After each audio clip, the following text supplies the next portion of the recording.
Yo, what's good, Josh? Your boy J Suave. I am the host of J Suave TV. Don't mind all this sunlight on my face. I found a parking spot right in front of the sun. That's why I look as bright and glazed as I do. Today's aside though, I wanted to talk to y'all about why I know for a fact it was Tommy that called Tariq by the end of Power Book 2 Ghost. More specifically, why he called him. What would lead Tommy to call his nephew to come out here and help him in the middle of Chicago? That said, if you like anything I gotta say on this video, you already know what you gotta do. Go ahead and like, comment, share, subscribe, do all those things. Now, first of all, for y'all who are still believing that Tariq was on the phone with Diana or Braden or Effie or whoever you think he was on the phone with, I need y'all to kill that logic right now. I just went back and rewatched the scene, and here are a couple things that stand out from this conversation that Tariq had with whoever he's on the phone with that clearly point to him having this conversation with Tommy and nobody else. Now, as soon as Tariq picks up this phone, he tells the person on the other end that he hasn't heard from them in a minute. That automatically eliminates Effie, Braden, and Diana because he's literally seen them throughout this entire season. Last time he seen Tommy was towards the end of season 3. I think it was season 3, episode 9, which was literally a minute ago. The next thing Tariq says is tell them niggas to bring the smoke and we'll lay them the fuck out. If we take this bit of dialogue and relate it to what is going on in Power Book 4 Force season 3 right now, there's a gang war going on. It's been mentioned so many times already. We're getting introduced to new gangs by the episode at this point. It's a conversation saying send them the details, I'll be on the way, and also mentions that we are family for life. He is not saying that about Diana, Effie, or Braden at this point in time in the series. He's not. I need to pick a hill to die on, but not that one though, because he was clearly talking to Tommy in that. Now that we've gotten out the way that he was talking to Tommy on the phone, that very clearly shows us what Tommy was calling Tariq about. And it's obviously in relation to this war in Chicago. Obviously, Tommy has not made this call yet, but I think he's going to make the call a lot sooner than I initially anticipated. I thought we would probably get Tariq in the last episode of this season, which we probably still will, but he'll probably get introduced around the 8 episode mark towards the end of that episode, maybe episode 9. We'll more than likely see Tommy make this call after the mid-season point. Force is still very clearly building up to the fact that Tommy will have no choice but to call his nephew who's all the way in New York for help. But J Suave, he has Diamond, he has Vic in his pocket. Why would he need to call Tariq all the way in New York for? Because they are about to turn on him, y'all. Tommy is about to be a one-man band. You have to peep how brother is moving. Y'all have to put the comparisons between him and Ghost to the test right now and understand that he is moving too much like Ghost in this moment. So much so that he is blocking everybody else out and is just focused with Tommy's agenda. He's not worried about the bodies that's gonna fall in this war. But you know who are? Diamond and Jannard. They don't want any more of their CBI bodies to fall. That dude from CBI's dead body on Diamond's doorstep in broad daylight. That's for Tommy to ask him, man, which other gangs have other bodies that we go use for this war? Which should send further signals in Diamond's head that Tommy does not give a damn about anybody in CBI. He's literally just using them to propel himself further in the drug game in Chicago. Even before this, we already seen Diamond has been very shifty in terms of how he's been feeling about Tommy this season. For good reason, in my opinion. A lot of y'all is like, Diamond don't know who he messing with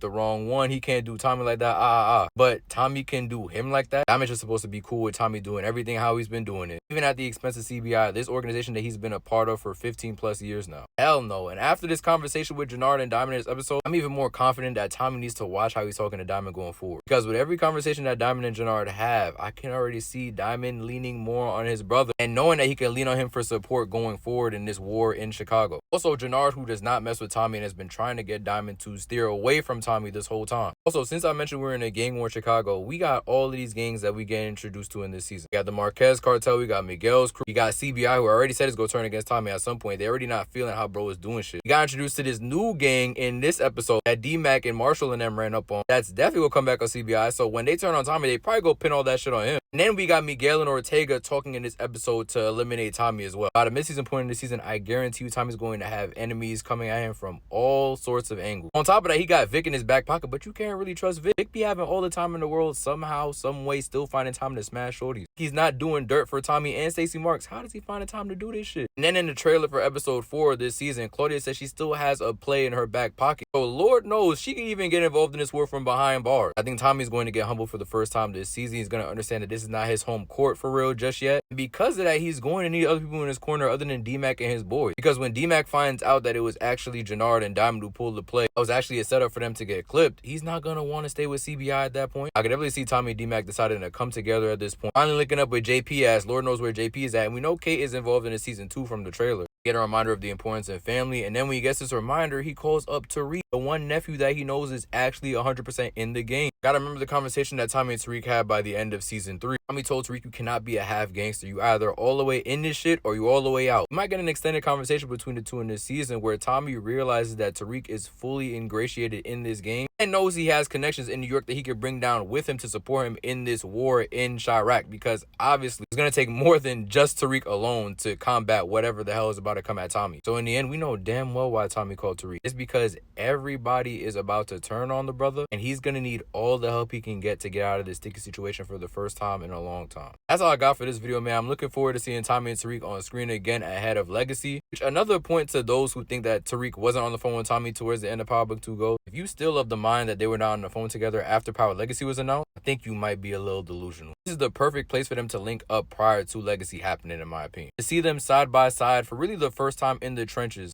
Tommy and the next iteration of Ghost, the one who ended up taking over New York City by the end of Power Book 2. That's all I got for y'all for this video, though. Let me know how y'all feel about my little theory. Do you think that that's the reason why Tommy called Tariq? Do you still think that Tariq was on the phone with somebody else? Let me know in the comments. Until next time, though, I'll be your host, Jay Suave. We'll be entertained, and we go talk soon. Peace, y'all.